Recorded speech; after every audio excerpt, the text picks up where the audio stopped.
Hey everybody, my name is Mati Osias, and today I want to share with you a little bit about getting sober from drugs and alcohol. It's one of the hardest things that people can do. You know, it's everywhere. So many people are struggling with it. If you're not personally struggling with it, you probably know somebody who's struggling with it, somebody close to you.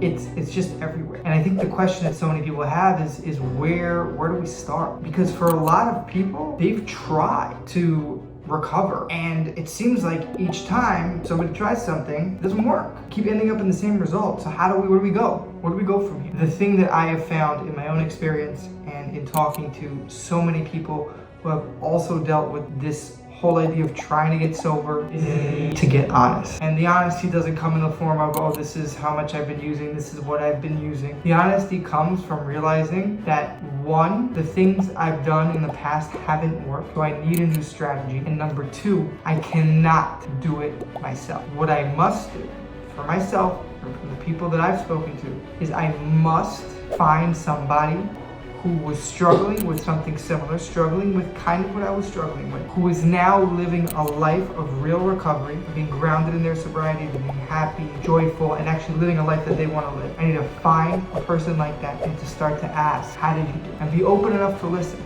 And even though I may not agree with some of the things that they're saying, or with all of what they're saying, but when I'm listening, I need to realize that at the end of the day, all my ideas, all my strategies, all my coping skills got me here. To the point where many of us, when we get to that point of being here, and whoever's struggling with drugs and alcohol, you know what this here is. Like it seems like there's no way forward. It's a complete and utter hopelessness. So when I realize that my way gets me there, the ideas that I have in my head get me there to this place of hopelessness, and I no longer want to be there, and this person or these people have clearly been there and are clearly not there anymore. They are no longer hopeless. They're living a life of hope, faith, joy.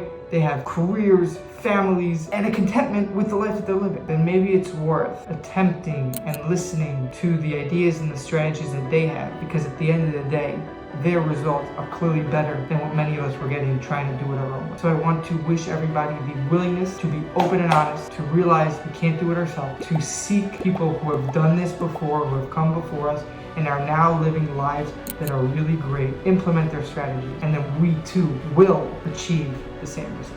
The results of a life worth living, a life that we want to live, a life where there's joy and abundance and a real sense of purposefulness and an ability to be of service in a way that really, really and truly impacts everybody around. I love you all and have a beautiful day.